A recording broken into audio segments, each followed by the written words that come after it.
Hey guys, so today we're going to talk about risk management. And in my opinion, risk management is the only reason that traders survive in this market, especially crypto, which is very volatile. So most people think that trading is about finding the perfect entry, but professional traders like me know the truth. If you can't manage your risk, the market will eventually liquidate you. So in this lesson, we will go through the framework that keeps traders alive long enough to become profitable. So here's my core principle. Now, this core principle varies for everybody depending on your risk tolerance. But for myself, I never risk more than 1 to 2% of my account on a single trade.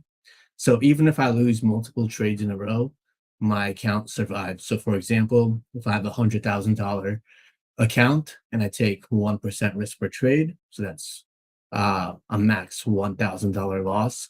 I can lose, 5 trades in a row at 1% risk and still have 95% of my capital still left over, and I can keep surviving in the market. So at this point, I want to go over a quick, risk table graphic just to explain this a bit further. So yeah, let's assume your account size, I suppose everybody's account size is going to be different in this community. Let's say you have an account size of $1,000 and you risk 1%. Your maximum loss is going to be $10. I think that's pretty simple to understand. Now, let's say you have an account size of $10,000 and you risk 1%. Your maximum loss is going to be $100. Now, at an account size of 50,000 and you risk 1% on a trade, your maximum loss is going to be $500. And we can keep going with this example, but I think you guys understand the math at this point. And also keep in mind, you can also scale your risk up to 2%, depends how aggressive or conservative you want to be. So of course, at $1,000 account size for risk of 2%, your max loss is going to be 20. And then from the account size of 20,000 and a risk of 2%, your maximum loss is going to be 200. So you basically, times two your max loss. And some people do take more risk than 1-2%. I know some traders take 5% risk. I think really 5% risk is the maximum I would go. That's if you're really aggressive.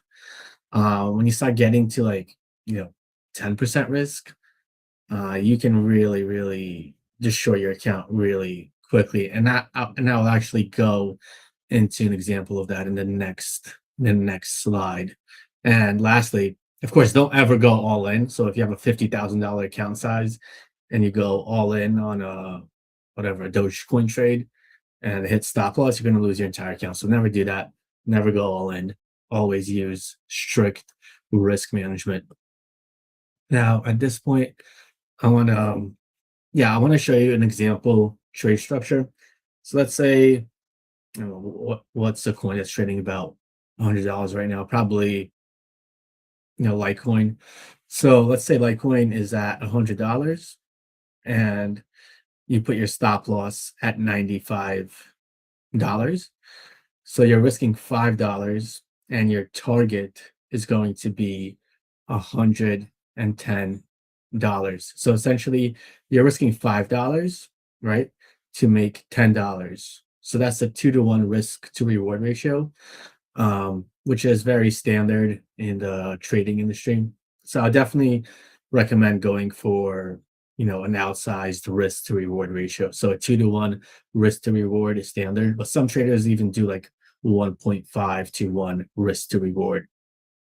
And this is a more advanced topic, but in some cases, it's perfectly fine to do a 1-to-1 risk to reward if you have a very high win rate. But we'll get into the math behind those more, I suppose, advanced risk metrics, maybe in a later video.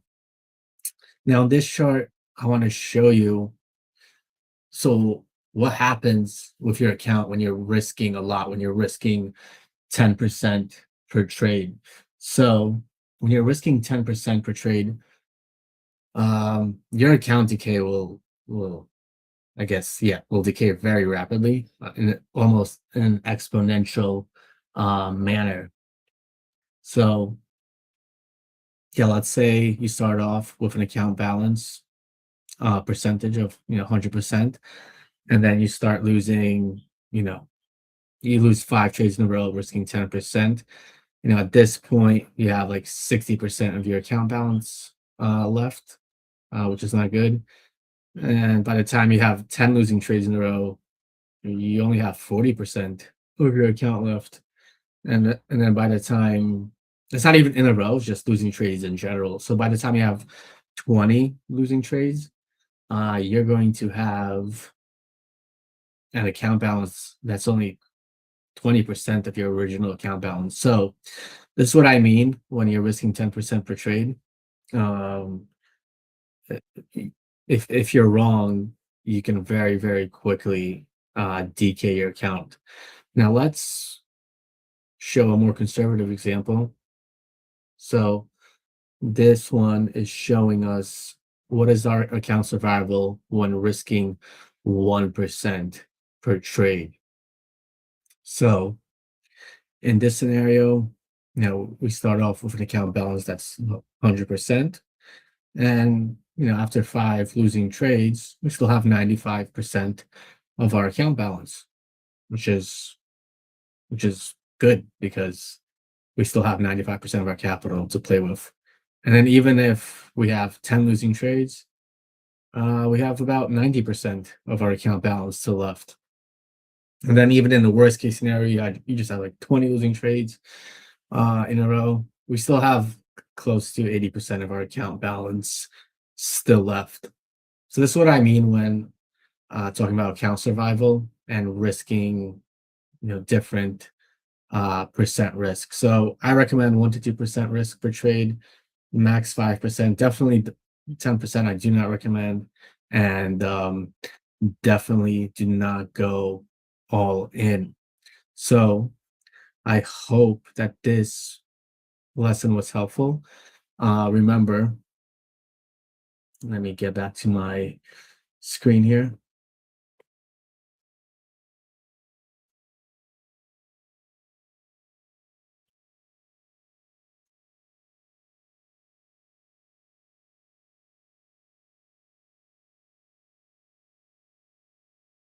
So remember, um, common beginner mistakes when you have no stop loss, when you're over leveraging, when you're risking too much per trade, when you're revenge trading, um, like a trader with average analysis but strong risk management can survive.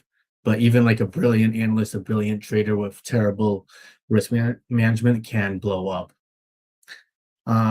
So lastly, what I would say is before entering a trade, write down 3 numbers: your entry price, your stop loss, and maximum risk in dollars. So if you cannot define these clearly, you should not take the trade. So this is step one in the intro to risk management lesson.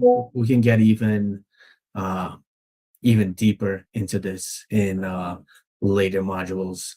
For now, I'm gonna end this lesson. And if you guys have any questions, feel free to drop your comments in the Circle communities or reach out to me on Circle. And I will be happy to assist you. All right. I hope this was helpful, and I'll see you guys in the